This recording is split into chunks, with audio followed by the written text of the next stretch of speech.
Breaking news చూస్తున్నాం. రాష్ట్ర కార్మిక శాఖ మంత్రి వాసంశెట్టి సుభాష్ మరో వివాదంలో ఇరుక్కున్నారు. ఇటీవలే ముఖ్యమంత్రి చంద్రబాబు ఆయన పనితీరును విమర్శిస్తూ హెచ్చరించారు. ఆయన శెట్టి బలిజ వన సమారాధనకు వెళ్లి ప్రసంగిస్తున్న సమయంలో చేసిన వ్యాఖ్యలు వివాదంగా మారాయి. ఇక ఆయన సమక్షంలోనే వైసీపీ నాయకుడిపై దాడి జరిగింది. ఇక కాకినాడ జిల్లా కేంద్రం మెక్లరిన్ స్కూల్ గ్రౌండ్ లో శెట్టి బలిజ వన సమారాధన కార్యక్రమం ఏర్పాటు చేశారు. ఇక ఈ కార్యక్రమానికి ముఖ్య అతిథిగా విచ్చేసిన మంత్రి సుభాష్ శెట్టి బలిజ సంఘానికి చెందిన ఓ నాయకుడిపై పరోక్షంగా తీవ్ర విమర్శలు చేశారు.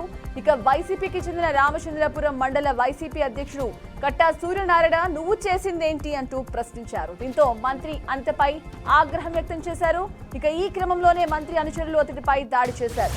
పోలీసులు వచ్చి వివాదాన్ని సర్దుబాటు చేశారు. అప్పటికే మంత్రి అనుచరులు సదరు వైసీపీ నాయకుడిని గాయపరిచారు.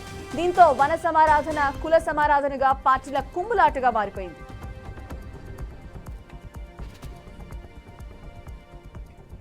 ఈరోజు తొలిసారిగా నేను ఇక్కడ కాకినాడ వన సమారాధనకి శెట్టి బలిజ వన సమారాధనకి నన్ను ఆహ్వానించిన పెద్దలందరికీ కూడా నా పేరున నా నమస్కారాలు. నేను గంటల కొద్దీ మాట్లాడలేను కానీ సూటిగా మాట్లాడాలనుకున్న 4 మాటలు మాట్లాడతాను. ఈరోజు ఐక్యత అనే ఒక్క నినాదంతోనే ఈ వన సమారాధనలన్నీ జరుపుకుంటూ ఉంటాం. మనం కలిసి ఉండాలి, ఇతర కులాలను గౌరవించాలి. ముఖ్యంగా ఈ కుల సంఘాల్లో అంతా ఐక్యం ఉన్న చోట ఎవరో ఒకరు ఐక్యత చెడగొట్టడానికి ట్రై చేస్తూ ఉంటారు.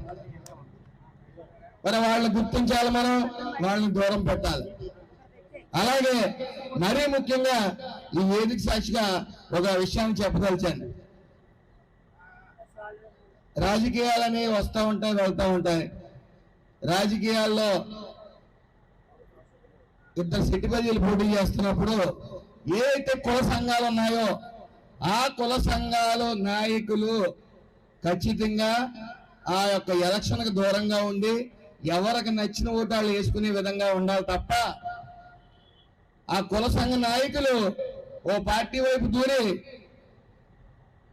సిద్ధం అంటే రైట్. దేశానికి సంబంధించి మరిన్ని అప్డేట్స్ మా కరెస్పాండెంట్ నందిని అందిస్తారు. Nandini, over to you. సందిన ఏదైతే రాష్ట్ర కార్మిక శాఖ మంత్రి వాసంశెట్టి సుభాష్ మరో వివాదంలో ఇరుక్కున్నారనే చెప్పాలి.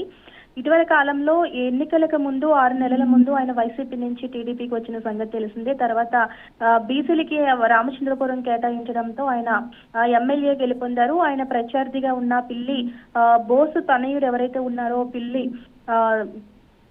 సూర్యచంద్ర అతనిపై పోటీ చేసి ఓడిపోయారు. అయితే ఈ రోజు కాకినాడలోని మెక్లారిన్ గ్రౌండ్ లో అయితే శెట్టి బలిజ వన సమారాధన అయితే కార్యక్రమాన్ని పెట్టారు. నాయకులంతా కలిసి ఆ కార్యక్రమానికి ముఖ్య అతిథిగా ఇద్దరు కూడా హాజరయ్యారు. ఎవరైతే ప్రత్యర్థి ఉన్నారో ఆయనతో పాటు మంత్రి వాసంశెట్టి కూడా హాజరయ్యారు. అయితే వాసంశెట్టి ఆ కార్యక్రమానికి హాజరైన అనంతరము ఆయన వేదిక పైన కొన్ని వ్యాఖ్యలు చేశారు. ఇప్పుడు ఈ వ్యాఖ్యలు రాజకీయంగా దుమారం రేపినాయని చెప్పాలి. ఏదైతే వైసీపీ నాయకుడిపై ఏదైతే ఇద్దరు కూడా ఒకే కులానికి సంబంధించిన ఇద్దరు కూడా ఆ రామచంద్రపురం నుంచి ఎమ్మెల్యేగా పోటీ చేయడము, అయితే ఆ పోటీలో కూడా కుల సంఘాలు నాయకులు సపోర్ట్ చేయడము, ఈ రోజు ఈయన గెలుపొందడము, అవతల వ్యక్తి ఎవరైతే ఉన్నారో పిల్లి బోసు తనయుడు ఓడిపోవడము, అయితే దీనికి సంబంధించి కూడా ఆయన కీలక వ్యాఖ్యలు చేశారు. ఒకటే స్టేజ్ మీద ఇద్దరు ఉండడంతో ఆయన ఈ వ్యాఖ్యలు చేయడం. Okay, right. Thank you Nandini.